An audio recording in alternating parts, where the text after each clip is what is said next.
Dear friends and colleagues, I wish you all very welcome to this N2O modeling webinar on behalf of the MIA specialist group and on behalf of the presenters. My name is Ulf Jeppsson.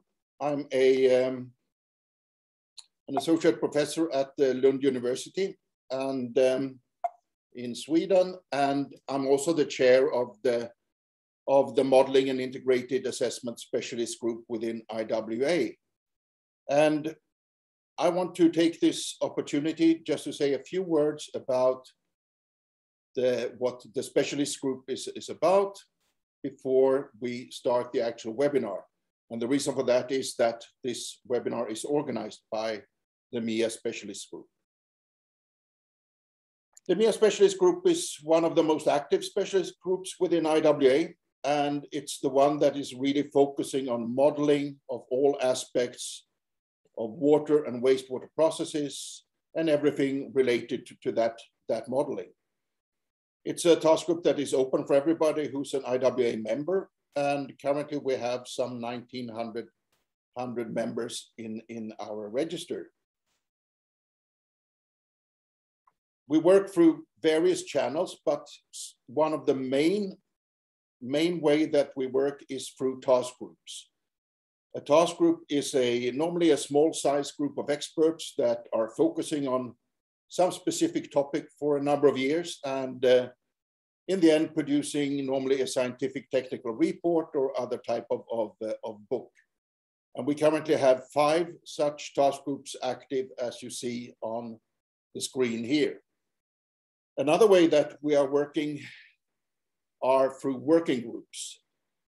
Working groups is normally a larger group of persons who are promoting and investigating a somewhat more general topic and may produce white papers and similar things. And thirdly, we have our 2 main recurrent international conferences, the WRR Mod and Watermatics. And speaking of conferences, we have our next main event is the WRR Mod 2023. And that will take place in Stellenbosch in South Africa in January 2023. And is organized by Dr. David Ikumi and his colleagues in South Africa. Then in the summer of 2023, we have the Watermatics Conference, or Watermatics Modeling Conference, which is taking place in Quebec City in Canada. And that one will be organized by Professor Peter van Rollegem and Dr. Elena Torfs. If no one hear about what the task group or what the specialist group is doing, then we hardly exist. Therefore, we have a number of different channels for you and others who want to learn more about our activities and follow news and updates and so on. We have our official MIA webpage on IWA Connect.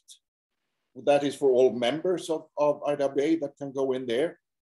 And if you're not a member, we also have an open website available, which allows non-member to see almost the same information as we see on IWA Connect. Then we also have LinkedIn, and we have Twitter, and we produce a regular newsletter. And starting with this webinar, we will also activate our own YouTube channel where this webinar will be published. So I hope to see all of you as members of the MIA specialist group in the future, if you're not already a member. With that, I want to leave the floor to the moderator of this webinar, which is Dr. Liu Ye from the University of Queensland in Brisbane, Australia. And I wish you all a fruitful webinar.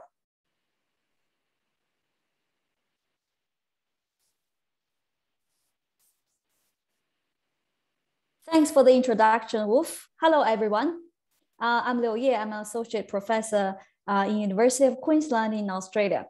Today, I will be the moderator for the webinar on advancements on N2O modeling in water resource recovery facilities. Okay, so before I introduce the speakers, I'd just like to briefly introduce about the IWA GHG task group and also why we need to mitigate N2O. We all know that water utilities are setting targets to achieve the net zero emissions by 2050. With the electricity grids becoming renewable, carbon footprints of many utilities are becoming dominated by the direct greenhouse gas emissions, mainly as the nitrous oxide and the methane. So compared with the methane, nitrous oxide is with a global warming potential, which is 260 times higher than that of carbon dioxide. And its emission can contribute up to 70% of the overall carbon footprint of the plant. So recognizing the opportunities to use modeling to mitigate N2O and methane, the IWA GHG task group formed in 2010 and aims to address the questions on how to quantify and mitigate their emissions. So the outcome has been compiled into the book, which you can see on the right-hand side of the screen. It will be finally in print by the end of this year. And we have many people contributed to this book, including the two of the speakers today. They are also co-authors in the book as well. So if you want more information of the book, you can find it on the IWA publishing website. Okay, so we can move to the next. Before, so we start today's seminar, we have 3 speakers. I have a few tips on the housekeeping. So this session, as mentioned by Ulf, it is being recorded. Your microphones and cameras have been disabled due to large numbers of attendees. So the normal chat function is not working. So if you have any questions and comments, that you can put it in the Q&A.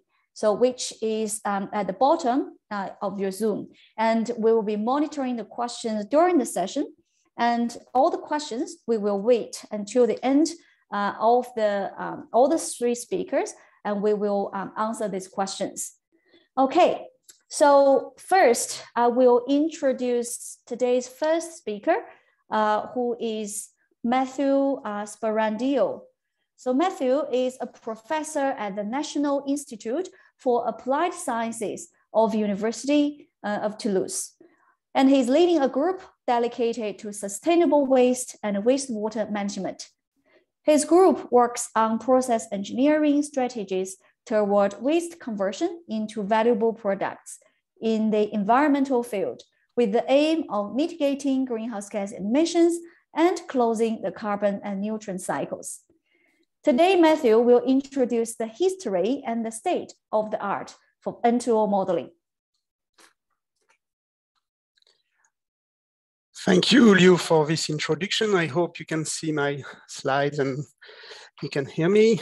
Good morning, everyone. And so I tried to start this seminar by giving you a few vision of the history and the state of the art of that N2O modeling.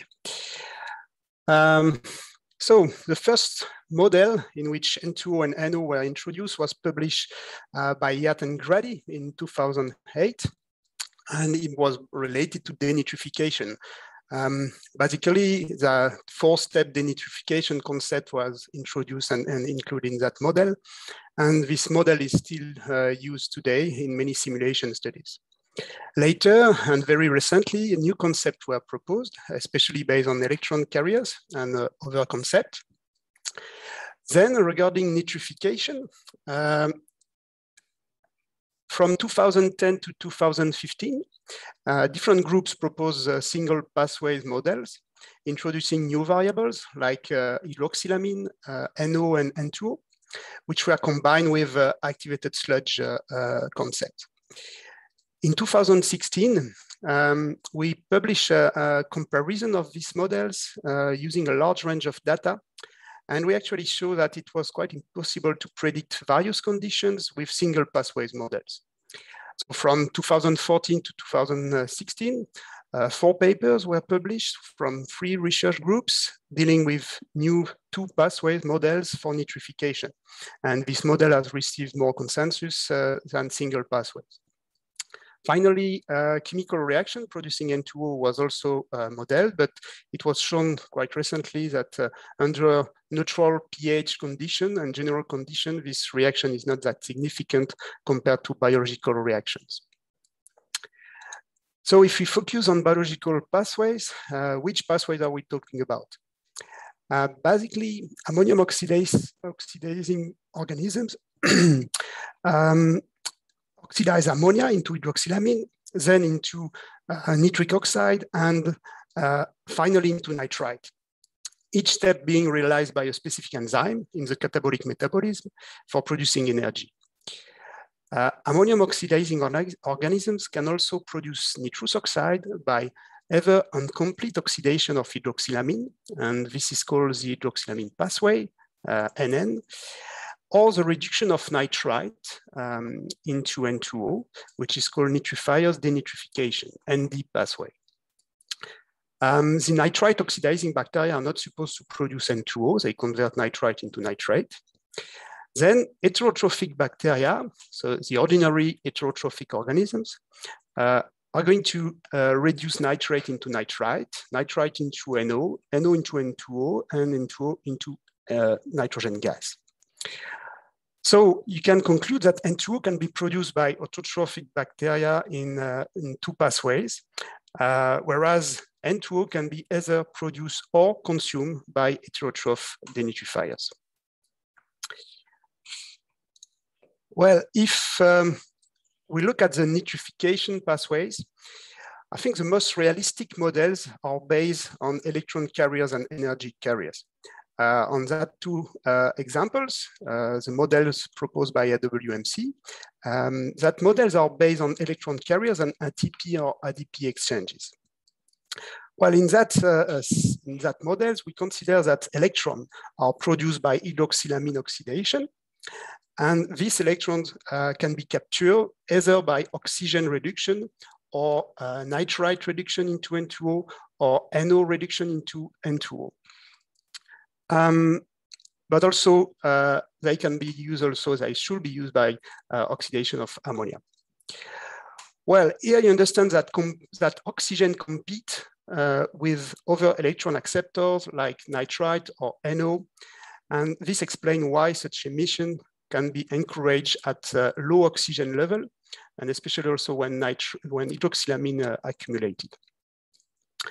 Well, another alternative, as you can see on the right, is an extended approach proposed by Peng.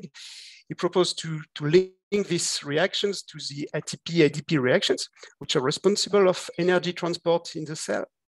And this is interesting to make a link between that oxidation and reduction cycles and the energy produced to produce cell growth and the use of CO2 for cell growth. However, such highly realistic models were in practice not that easy to manipulate and calibrate, mainly because it is extremely difficult to know the kinetic parameters related to the internal electron and energy carriers, that transporters. So finally, the most commonly used 2 pathways model are more similar to activated sludge models concept. As you can see, in the model we developed and published by Pocket and al. In 2016, basically the oxidation and reduction reactions are coupled in single reaction with a corresponding stoichiometry. So for instance, in that model, the reduction of nitrite into N2O is coupled with the oxidation of hydroxylamine into nitrite, and the reduction of NO into N2O is coupled with the same oxidation of hydroxylamine into nitrite. As a consequence, the stoichiometry of the Guyer matrix of that model is based on the number of electrons which are released by one reaction and consumed by another reaction. Well, in the same time, a similar model was published by Domingo Félez and Smets, As you can see, hydroxylamine is again the main and is a unique electron donor. And this electron donor is linked to different reactions in the reduction pathways. Okay, what is important to predict with that model? In fact, the dissolved oxygen and the nitrite are probably the most influencing parameters whose the effect need to be captured. In 2017, we published this comparison between two different models from my group and from IWMC. Basically, we use the same data, and we try to predict with two different models the same series of data, giving the influence of nitrite and DO for different level of DO and nitrite. As you can see, we conclude that we effectively describe correctly the synergetic effect of nitrite and DO, and it was possible to give similar prediction with both models based on electron carriers or coupling the redox reactions. That was quite important to demonstrate this. Basically, it's this different influence are linked to inhibition terms for oxygen and kinetic competition between the different pathways. In addition, you can also add the effect of pH, which can be included by considering the dissociation between nitrite and free nitrous acid. Well, the other interest of such model is that they allow us to predict the respective contribution of the different pathways in the N2O emissions. So for example, in that graph, you can see that when the dissolved oxygen increase, we can predict an increase of the NN pathway and a decrease of the ND pathway. The pathways can be measured by isotopomer signature preference, which is different depending on the N2O pathway, which is linked to oxidation or reduction. Globally, when the DO increases, you have less ND pathway and more NN pathway. And also you can see on this other study by Domingo Felez and Smet that when the nitrite increase, you have less NN pathway and more ND pathway. At the end, the highest emission is reached at low DO and high nitrite, and the emission factor at in that condition is close to 10 to 12% of the nitrogen removed. So this is very good for understanding the microbial pathway regulation and to see how the DO and the nitrite can influence such pathways. Well, by introducing new intermediates, new kinetics, and new parameters, we probably make these models more complex for calibration. So first, we can say that calibration methods should be done carefully with successive steps. First, focus on the major components like nitrate, ammonia, and then you can go into the core parameters which influence the N2O pathways. We definitively recommend to measure intermediates like NO or even hydroxylamine when it is possible. And finally, it's important to practice dynamic sensitivity analysis to really appreciate during a dynamic process like batch kinetics, at which moment the measurement is sensitive or the variable is sensitive to the targeted parameter to identify and to calibrate. Well, now, if we consider denitrification, first, it's important to point out that heterotrophic denitrification is the only process able to consume N2O, which is quite important to consider mitigation strategies. So as I explained before, denitrification in the ASMN model from Liat and Grady is defined as a 4-step reaction.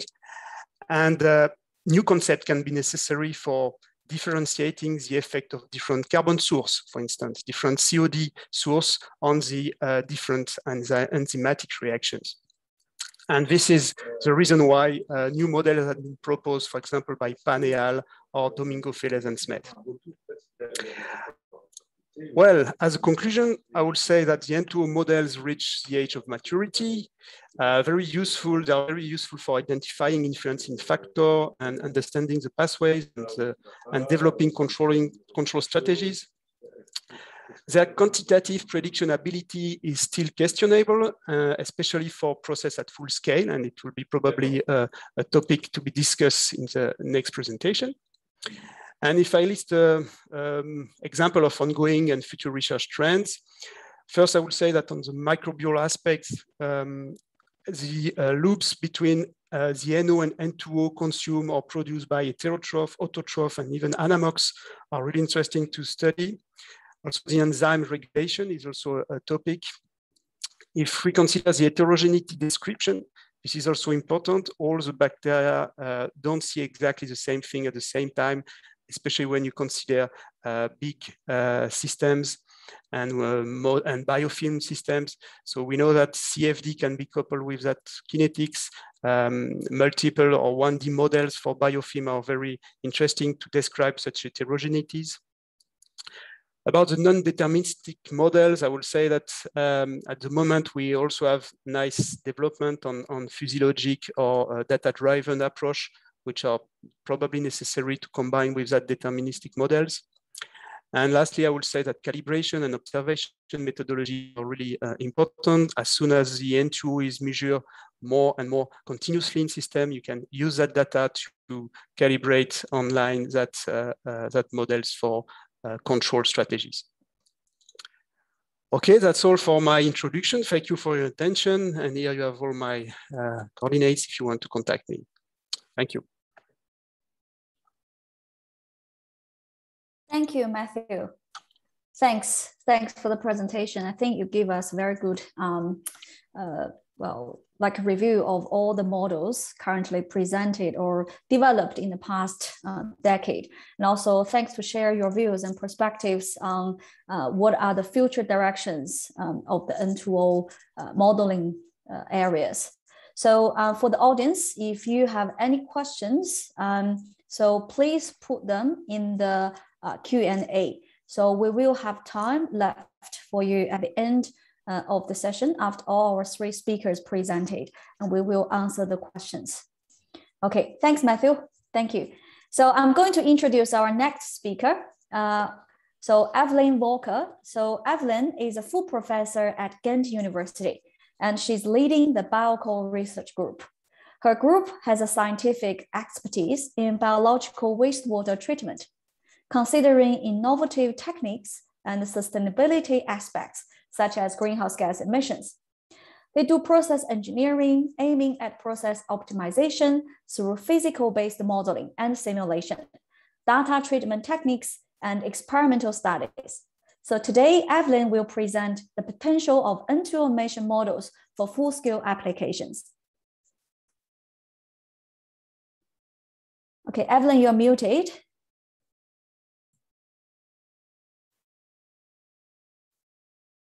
Thank you. I haven't said anything yet, so that's fine. Good. I hope you hear me well. Good. Yep. Good. And you see me well. And it will be my pleasure to thank you for the kind introduction. I will gladly share with you some of our experiences regarding the potential of N2O emission models for full-scale applications. Let me first briefly revise the biological N2O conversion models that we typically use. You've got an overview from Mathieu. We typically use the following ones. So we describe nitrification of ammonium to nitrite and subsequently to nitrate with hydroxylamine and NO as intermediates. So both hydroxylamine and NO are explicitly included as state variables. N2O can be produced through the combination of hydroxylamine and NO. In this case, nitrite is formed as well. We call this the hydroxylamine pathway or the direct N2O production pathway. N2O can also be produced through the combination of hydroxylamine and NO. Through the combination of hydroxylamine and nitrite, the process which we call autotrophic denitrification and which produces N2O directly as well. And then finally, N2O is an intermediate in heterotrophic denitrification, through which it can both be produced or consumed. But to simulate N2O emissions, we do not only need biological reactions, we also need to carefully describe the liquid-gas transfer modeling, not only of N2O, but also of all the other soluble components which are involved in the reactions that we consider, such as oxygen.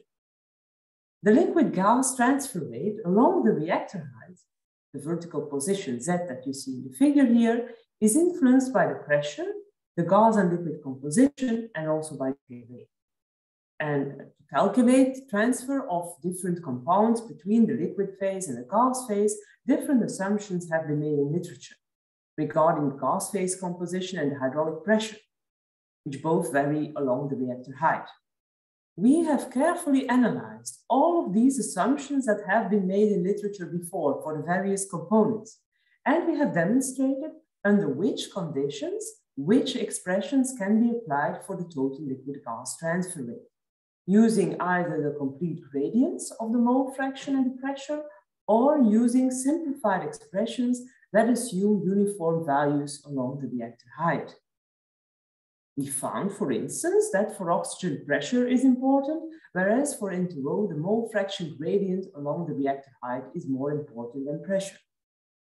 And this may be of interest for you, we have developed a tool by which you can check yourself which expression you should use for your specific system.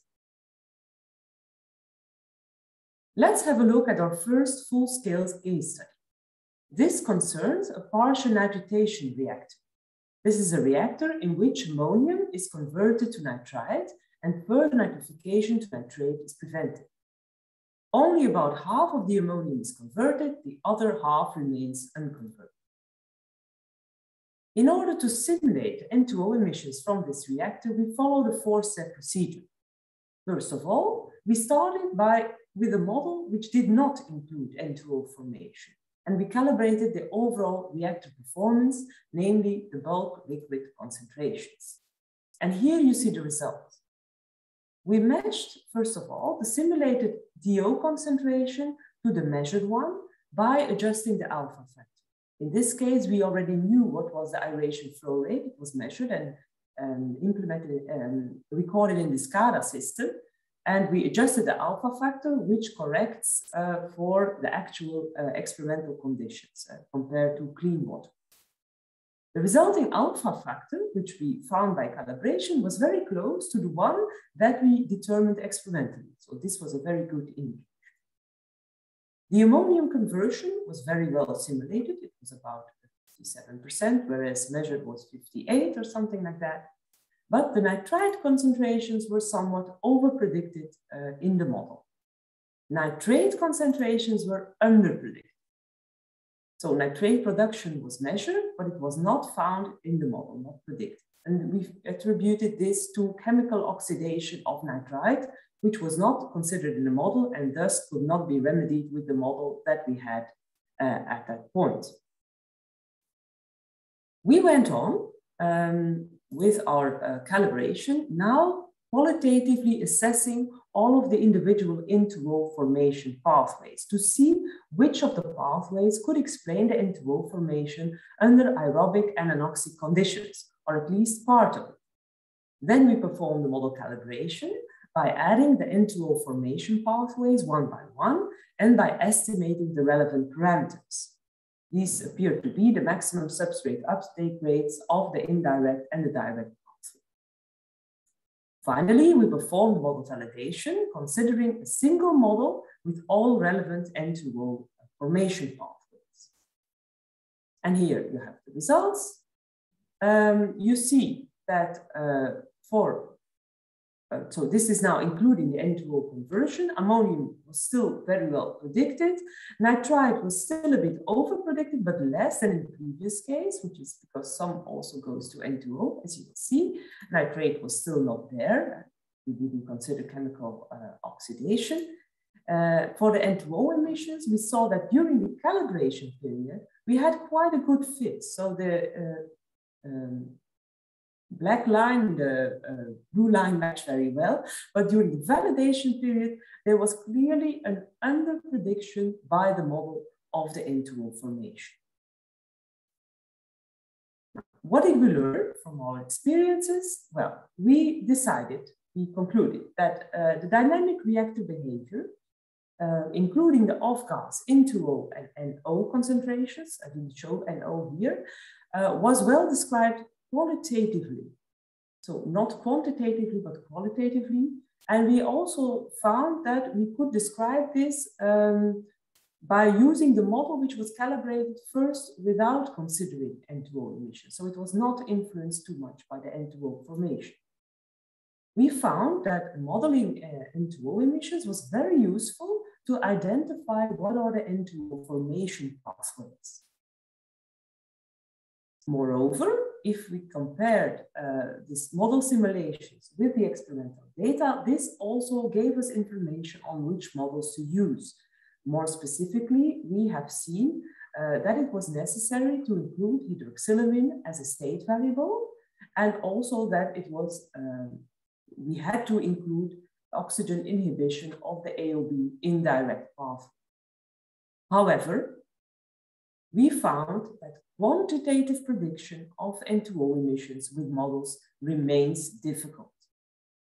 Especially the N2O emission during the validation period was under-predicted, and we attributed this to a non-correct or non-ideal description of the anoxic N2O formation rate.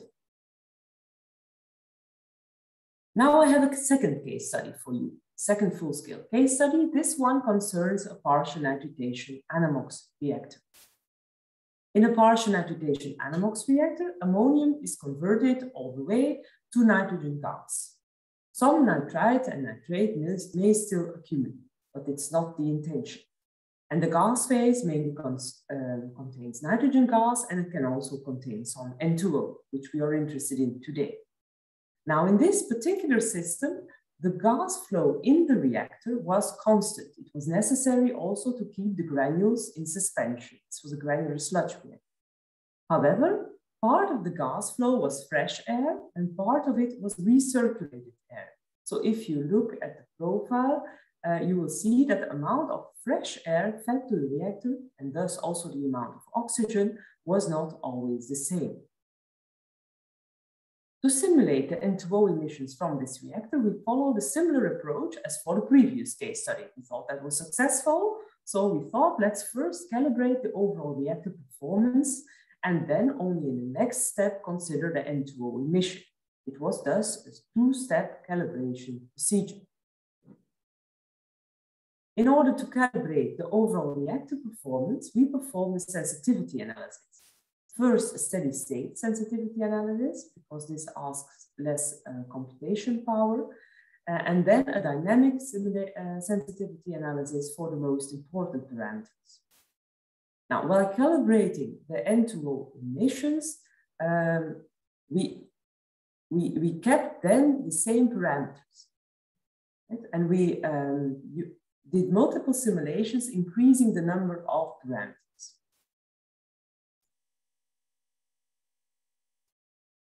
When adding the N2O emissions, we kept the parameters from the first part fixed. We did first the dynamic sensitivity analysis regarding the N2O related parameters, and then we did the model calibration. First separate and then the combined pathways. It was a whole work. We described it in detail, the whole procedure. And then in the end, we thought, well, let's redo it. Now we have identified what are the main parameters. Let's redo the calibration using the parameters that were identified as sensitive previously, but now recalibrating all of these parameters at once. And we did not do this for the first case study. There we thought it was not necessary. Here you have the results. This graph shows the bulk liquid concentrations of ammonium in green, in nitrite in pink, and then the off-gas emissions, so the off-gas profiles of N2O. There you need to compare the gray dots with the black full line. And this worked quite well, but it was even better after a one-step calibration. So we concluded that the one-step calibration led to an improved fit. We then validated the model with the N2O data from another period, with a prolonged aeration. This was different operating conditions. And we saw that the model could well describe N2O at the low aeration phase, but it predicted too low N2O concentrations at the beginning of the high aeration period when more fresh air was added. You can see this because the black full line is below, the thick black full line is below the gray lines. And then the predicted N2O emissions in the model decrease very slowly, whereas in reality, we found that they decrease faster. What did we learn? Well, we found that it was possible to simulate the model performance. Only estimating 7 parameters, it was possible to have a good quantitative description of average N2O emissions. However, it was still difficult to have. Well, the dynamics could only be described qualitatively.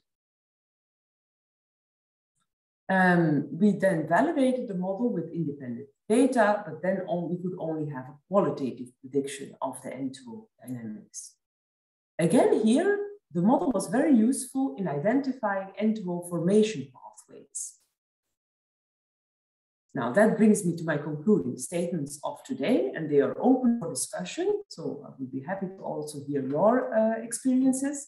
But in our experience, N2O production models are not suitable for quantitative prediction.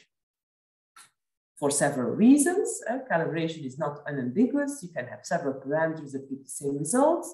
It's very difficult to come up with an optimal calibration procedure. And maybe the next speaker has also some idea on that. And microbial adaptation is not included in models. But that doesn't mean that N2O emission models are not useful. They can still be very useful to identify pathways and influencing factors, which directly give us indications to control, recommendations for control strategies to mitigate N2O emissions. For instance, we found for the partial agitation Anamox reactor that ammonium-based aeration worked very well and much better than constant airflow rate or constant DO strategies. Good. That leaves me to thank all of the co-authors with whom we have realized a lot of the work that was presented today. And I also thank you for your attention. Thank you. Thanks, Evelyn. Thanks to share the 2 case studies with your experience in the N2O modeling in the full-scale application, and also share your thoughts on the limitations in N2O modeling application as well. So for audience, if you have any questions, so please put it in Q&A. We have seen someone putting questions. We will leave the questions to be answered at the end. So our last speaker today is Dr. Sabah Taneshka. So Sabah is a postdoctoral researcher at Biomath, also Ghent University, and is working on modeling and optimization of water and wastewater treatment processes. He holds a PhD in civil engineering and architecture from University of Pavia in Italy, focusing on the design and modeling of phosphorus recovery process from municipal wastewater. His main research area is model-based optimization of bioprocesses, mathematical modeling, and data analysis. Today, Sabah will share his experience in the model-based protocol for mitigation of N2O emissions from water resource recovery facilities. Okay, hello everyone. Thank you, Leo, for the kind introduction. I hope you can see my screen.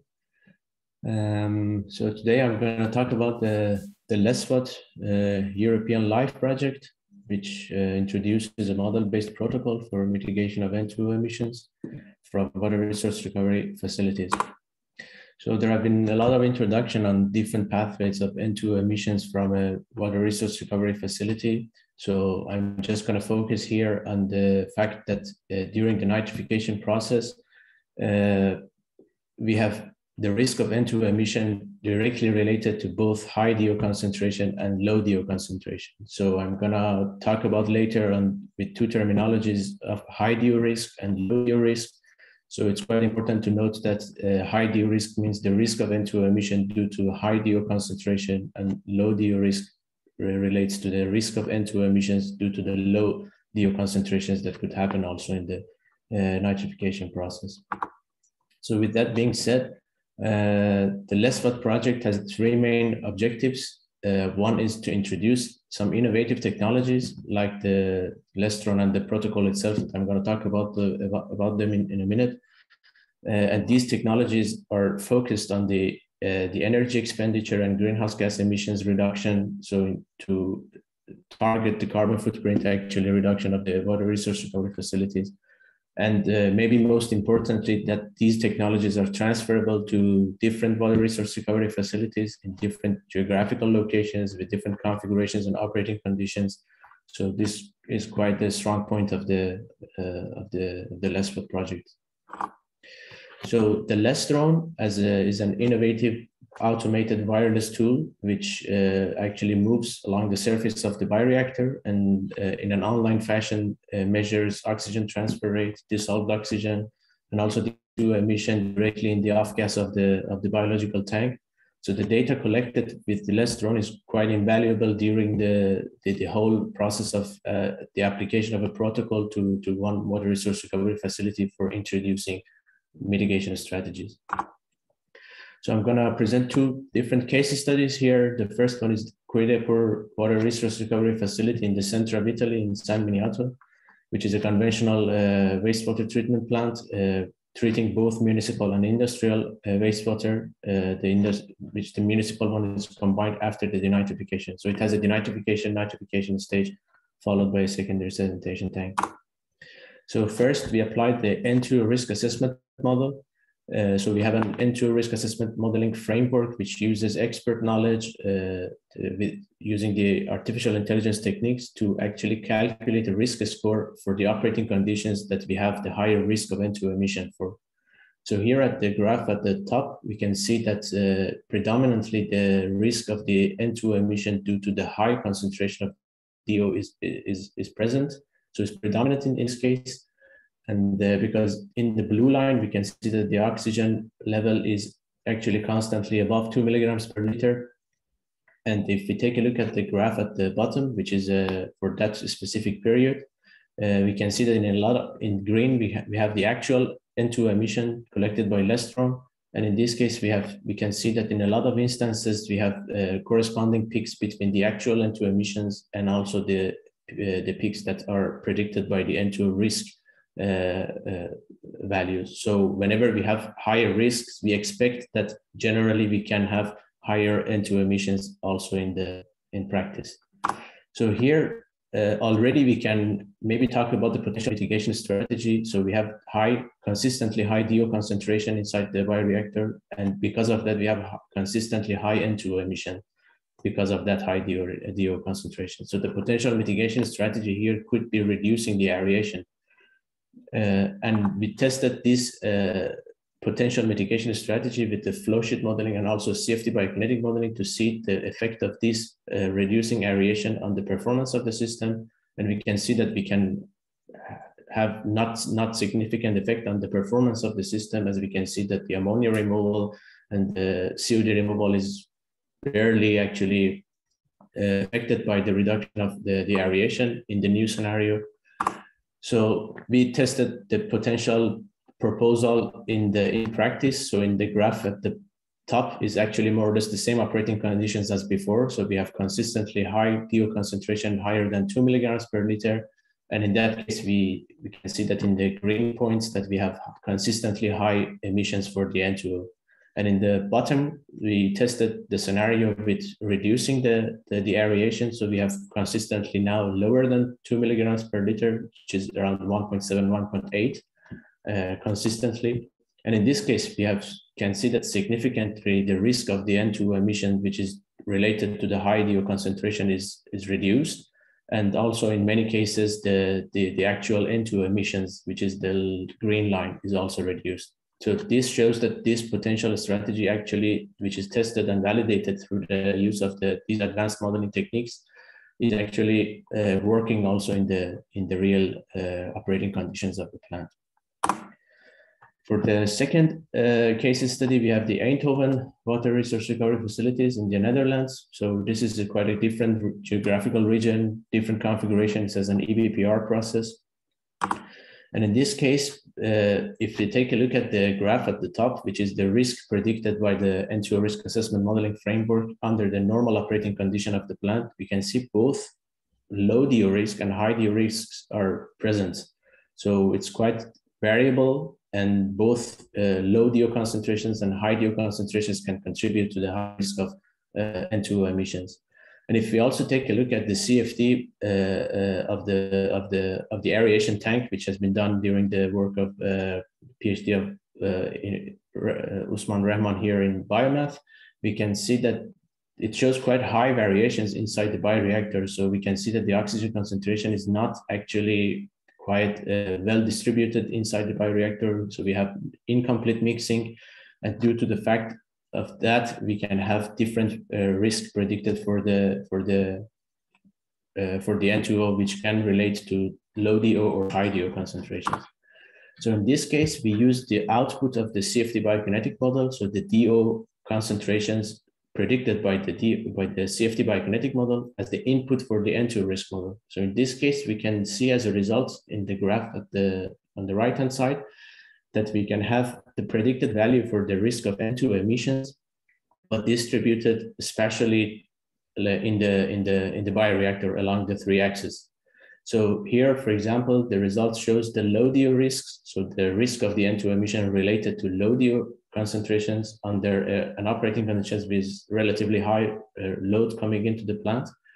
And in this case, we can see that the risk also predicted here is quite variable. So as we move towards the end of the aeration zone, which is near the blue part, we can see that the risk is going to be less, because at that point we have higher concentration of the oxygen. So at that point, the risk due to the low concentration will be lower actually. So this suggests that we have incomplete mixing inside the bioreactor. So we have consistently high DO concentrations and also low DO concentrations. So in this case, we have high N2O emission risks predicted by the model, and this has been caused by both conditions. So in this case, the potential mitigation strategy that was proposed was actually to decrease actually the range of the DO concentration. So in this case, we decrease the maximum DO set points, and also we increase the minimum DO set points. So we actually decrease the range of the DO. And this potential mitigation strategy is also tested with the flowsheet model of the plant, which thanks to the CFD model is now a compartmental model actually, which has more prediction power in this case. And here at the top, we can see that the new scenario, so the mitigation scenario, has actually a reduced range for the oxygen values by decreasing the maximum point and increasing the minimum point. And also at the bottom, we can see that here also in this case, although it is affected slightly, especially during the wet weather conditions in this case, which is from the day 330 to the end, but generally the performance of the treatment is not significantly compromised by the reduction of this DO range. So then we went and tested this mitigation strategy also in practice. So here we can see that we have started with normal operating conditions, then we changed to a mitigation strategy, applying these reduced DO set points, then back again to the normal conditions, and again back to the mitigation strategy to see the effect on that. And if you take a look at the orange and red lines, which are the risk due to low DO or higher DO, we can see that in both cases that we applied the mitigation strategy, the risk of the N2O predicted by the model is actually significantly reduced. And but here the problem is that in the first mitigation strategy, we see a quite sharp peak, unexpected sharp peak in the N2O emission, which is a little bit hard to explain that why this happens because we have practically the same condition at the beginning of the second mitigation strategy in terms of the predicted risk DO, the value of the oxygen, and also the ammonia that is coming into the plant, so the influent, and also the inside the aeration. but it could be related to the rain events because these two mitigation strategies, these two periods were highly affected by the rain events. And in this case, it's quite difficult to see the effect of the control actions that we apply. So in this case, it's maybe quite more useful to look back to the CFD integrated with the risk, so we can see the risk applied especially during in the bioreactor, and actually based our that we can introduce the mitigation strategy. But it could be noted that the risk is definitely reduced, and we based on our experiences in these different measurement campaigns, whenever we have the reduced risk predicted by the model, we expect that generally the N2O emissions is going to be reduced in under that operating conditions. So as the conclusion, I would like to emphasize and highlight on the most important features that we have for this proposed protocol by the LESFOT project. So this is targeting the CF reduction, and this is one of the innovative aspects of this protocol, which is actually focused on the carbon footprint reduction of the plant. And in this case, we make use of the CFD biokinetic modeling to see the detailed hydrodynamic description. In the first case scenario, we saw that where we have the complete mixing, maybe we might not need the CFD in that case, so we can actually already apply a mitigation strategy in that case. But in the second case of the Eindhoven, we saw that the variations were quite high, and the CFD biokinetic was quite useful in that case. And then we have the N2O risk assessment modeling framework, which is quite useful for defining high risk operating conditions. So we know that under which conditions we have higher risk of N2O emissions, so we can actually adapt our operating conditions to be in the range that the risk is actually lower. And in this case, the LESTROM is quite invaluable for collecting the high frequency data of the actual N2O emissions and also dissolved oxygen concentrations in different operating conditions. And that is quite useful for the validation purpose of the model, and also using that as an input for predicting the risk values for the N2O. And I would like to highlight also that this is a transferable protocol that we can use in different water resource recovery facilities with different configurations and different operating conditions. So with that being said, I would like to give back the floor to Leo or Rolf. And thank you for your attention. So I would be happy to answer any questions if you might have. Thanks. Thank you, Sabah. All right, so now we have, so all the three speakers has presented. We have now moved into the Q&A sessions. So currently I can see there are 9 questions asked in the Q&A session. So I hope all the participants can see these questions as well. So it seems that these questions are centered around liquid gas transfer, also the measurement, amount of data required. So probably we can try to go through these questions and see which panel member is more suitable to answer the questions. So the first one too, so it's all related to about the N2O stripping or liquid gas transfer. So I'm not sure for Evelyn, do you think you can answer these questions? Can you share some of your thoughts? So the first one is from Hong Boy. I think, yeah, he or she asked about the N2O emission, whether these models consider about the stripping model.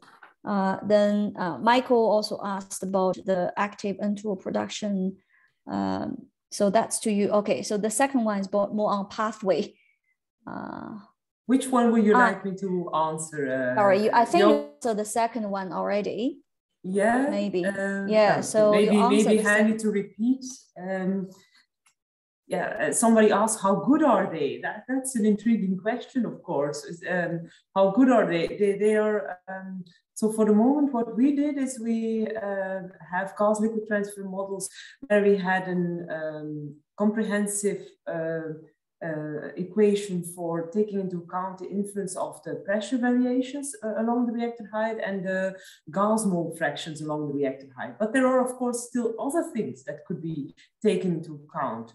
So it can always you can always make it more complex. And I don't want to say you can always make it better, because more complex is not always better. I think we need to see, it would be good to have some experimental verification. We checked that, we saw that the complexity that we have now was sufficient, but I would need to see, there are some other people who have done also work on the variations of KLA itself, I think, the varying bubble size and so on.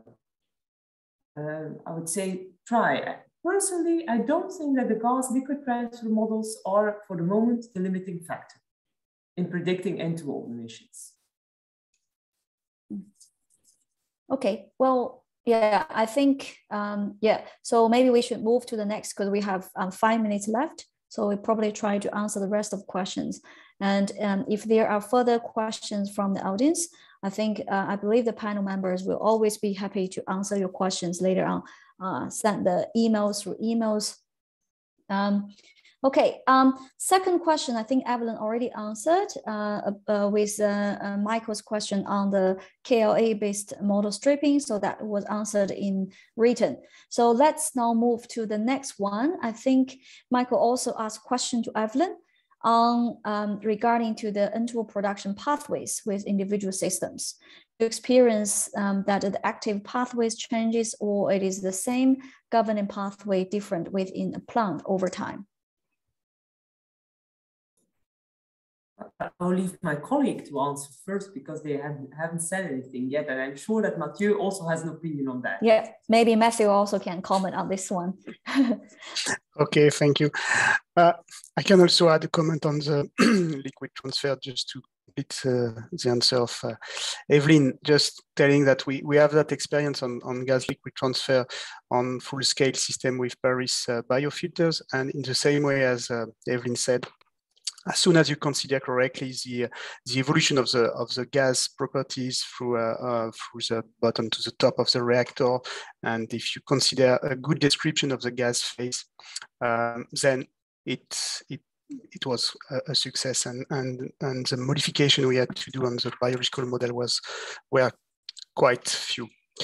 So if we move to the second question regarding the variation of the pathway, but it's definitively a hard question, I think, because we all know that pathways are based on enzymatic reactions, and we know that such enzymatic reactions can be regulated with time depending on the environment of the cells. So it's a very difficult question, I guess. I don't think that we have that much information from isotopomers techniques on the long term in order to see how that pathway can vary in the same system with different conditions with time. That's at the moment, I think we lack such information, and we don't have such information. But I'm quite sure that these pathways can vary with time depending on how long the species of bacteria are exposed to such condition. If you look at the nitrite effect, for instance, we have seen very different contribution of the ND pathway if nitrite accumulation is only on a short term, for example, several minutes or several hours, or if high nitrite level is maintained on a long term. And you can see some publication from Lekia, for instance, showing that at high nitrite level on the long term, the ND pathway is not that significant, which means that bacteria can adapt to such condition and not produce that much N2O by reducing that nitrite. So it's really difficult to answer such question, and I'm sure that we have demonstration that some regulations can occur. Yeah, Matthew and Evelyn, I think Juan is also asking similar questions, which is currently the third one in the line. So he mentioned that when we're monitoring N2O emission in plants, sometimes that you see it's the similar conditions, the dissolved oxygen, ammonia, nitrite are similar. But the N2O emissions are varying. So it's asking or curious, are we leaving out any important factors in our models? So I think this is also related to the pathways. Evelyn? Yep. It's a good, very good question. Personally, I think we should also include chemical N2O formation for certain systems. Maybe not for municipal wastewater treatment, but for instance, for reject water. So the study of which I presented the results of MAMPI was published some years ago, was done some years ago. But in the meantime, other people have also done measurements on that reactor, and they found that chemical N2O formation accounted for 1/3 of the emissions. So that also gives quite a different picture. And there has been also research of Anna Soler-Jofa from TU Delft, who found that also for this chemical pathway, hydroxylamine is very important. Can be the effect can be reinforced when nitrite is present, and maybe we should also think. I'm not sure if it's possible to measure hydroxylamine in the system. Yep. Okay. Sorry, I will not comment more because I think we are really running out of time, so I have to get the rest of questions, try to sort it out. I think the rest of the group of questions may be more related to the data model, data-driven models. So maybe where Sabah can share some of your experience there. So the first one by Oscar, and I think his question is about with the one suggested solution for obtaining models with the improved quantitative N2O predictive accuracy are the data-driven models. But how much data and additional sensors are needed for developing a site-specific model used for control? And is that accuracy in the measurements a bottleneck or not? Yes, I think personally what we experienced actually during the LESWAT project was we actually haven't used data-driven model for the predicting of the N2O emissions actually.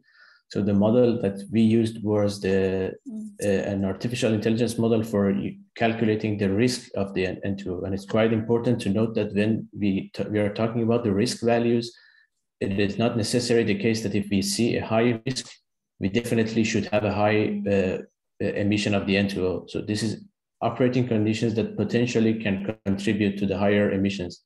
So in this case, I think the amount of data that we collected by the Lestron, which were in very high frequency data, were quite necessary for that approach that we had.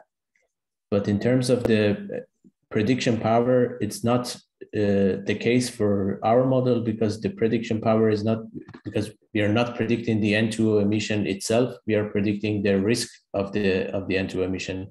And those are quite different things. But I think in the case of the models that are predicting the actual N2O emissions, I think that is more crucial to have more data to have higher prediction power for that. Okay, thanks. Maybe we can move to the next one, Sabah. So which is more related to your risk model. So the question is about your DO. So it's been answered. So you have answered that. Disappeared, that question. I think there was a question. Do we really have the, I hear Sabah saying we can do this and that to have better prediction. Do we need to aim at that? Do we need to aim at prediction with the N2O models? Or is it sufficient if we can just identify what are the main formation mechanisms and act on that? That's actually a very good question, I think, Evelyn, because as we said before, as there is a kind of versatility in that reactions, I'm not sure that we can reach that high level of quantitative prediction abilities that we have with other models. So that's a very good question, and I think we need to discuss about the aim of modeling much more often than what we are used to do, and I agree with that idea. Yep. Okay. So the next one is also about regarding to the quantity of data used for calibration in the the mechanistic models that we presented today. So, so it was noted that the duration of the data normally we use for calibration and validation was short term, but these models can really predict the abilities of the models for longer durations or with higher frequency of N2O data. Well, given N2O emissions with seasonal and diurnal variabilities. So maybe Matthew, do you want to comment, or Evelyn, you want to comment on this question? With the mechanistic model calibration, normally we use short term of data. Well, what I can say is on full scale, obviously most of that models has been initially calibrated on laboratory scale data on short term for some of them on long term, but it was most of the time specific conditions with synthetic wastewater or whatever, which are not maybe that representative of full scale system. As soon as we use that model on full scale system, our experience in Paris was to collect two data series during winter and summer, about 2 weeks for each of that campaign. And at the end, the calibration was done with that two campaigns with continuous measurement of N2O in the gas phase and in the liquid phase. And the group has done a very nice work. And at the end, we succeed in calibrating the model. So it's an example of campaign which was used for that. Maybe Evelyn, you can, and Sabah, you can also complete. So that's more on seasonal variation to measure. Yes, seasonal variation is important because we didn't talk about the influence of temperature, but definitively several groups have observed that during winter, especially at low temperature, we can observe sometimes more N2O emissions. And in our case, it was explained as a lower contribution of the denitrification pathway, which is able to consume N2O during at higher temperature, but it still needs to be confirmed in the future. Yep. Well, okay. Some years ago, we also did some kind of, well, it was not a modeling, but we did a measuring campaign with Daalman, very long-term N2O modeling. It had also several seasons. And well, in general, you notice that you have more N2O emissions when something is not working well. When nitrification is limited in winter because of limited SRT, you get more emissions. But it was really not straightforward to say that the same pattern will then repeat itself the year after. So we still have lots of uncertainties there. And in general, a question on this data is also maybe something we could analyze would be how accurate, in fact, can we quantify N2O emissions? What is the uncertainty on our measurements regarding to the accuracy with which we want to predict N2O emissions in the models? That may be an interesting one as well. Yep, I agree. So future work also need to be verified with longer term monitoring and also to verify the model. Okay, I think so. We have well, when we look through the Q&A, I think so. Matthew and Sabah is trying to answer in 2 questions in written, and then we just try to maybe address the very last question in oral. I think which is from Michael. I think Michael have a question. It's more a comment. In Denmark, we likely see a lower COD hydrolysis during winter, hence like COD for food denitrification. Which then probably also causes higher N2O emissions. Several causes. Yes. Yeah. Yeah. Okay. Well, I think with the rest of the questions, Matthew is answering the one from Lucas, and Sabah is answering going to answer the one from the Michael. Yep, with the rest, I think we already answered in our